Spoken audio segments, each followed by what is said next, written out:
Hello' guys, কি খবৰ তোমালোকৰ? আশা কৰোঁ চবে ভালে আছা। আৰু মই আজি পুৰা ৰেডি হৈ ওলাই লৈছোঁ ৰহাত যাবলৈ। এটা বিশেষ কাম আছে আজি। ব'লা প্ৰথমতে লগৰ ছোৱালীজনীক লগ ধৰি লওঁ। আচলতে এইফালে তাই ঘৰ যায়।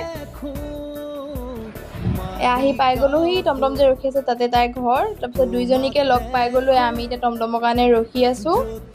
তাই পুৰা হাঁহি আছে, মানে মই ভ্লগ বনাই আছোঁ, তাই মোক লগাই আছে তই ভ্লগো বনাওঁ বুলি। তাৰপিছত এয়া আমি চবেই গৈ আছোঁ। আচলতে বিশেষ কামটো আছিলে যে বায়'মেট্ৰিক আপডেট। যোনে যোনে কলেজ স্কুল পঢ়ি আছে তেওঁলোকে গম পাইছেই চাগে। বৰ্তমান সময়ত এইটো বহুত ইম্পৰ্টেণ্ট বস্তু কৰিব লগা হৈ আছে। কলেজৰ পৰা আমাক কৰিব দিছে। তাৰপিছত কামখিনি কৰি মেলি তাৰপিছত এয়া গৈ আছোঁ আকৌ মোৰ লগৰজনীৰ ঘৰত। কাৰণ মানে অংগনবাড়ীও কিবা এটা কাম আছিলে, মানে মোৰ ডকুমেণ্টৰ কিবা। তাৰপিছত কামটো কৰি পেলাই সিহঁতৰ ঘৰত সোমালোঁ। সিহঁতৰ ঘৰত ধুনীয়াকৈ চৰবত এগিলাচ খাই মেলি আমি গৈ আছোঁ জেতুকা পাত আনিবলৈ।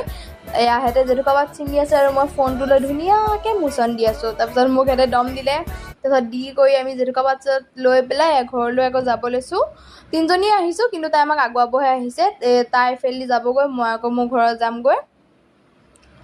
এটা যাব লৈছে, মোক কৈছে কালি আকৌ ওলাবি বুলি। আশা কৰোঁ ভিডিঅ'টো চাই তোমালোকে ভাল পালা। তেন্তে আজিলৈ ইমানখিনি, বাই বাই।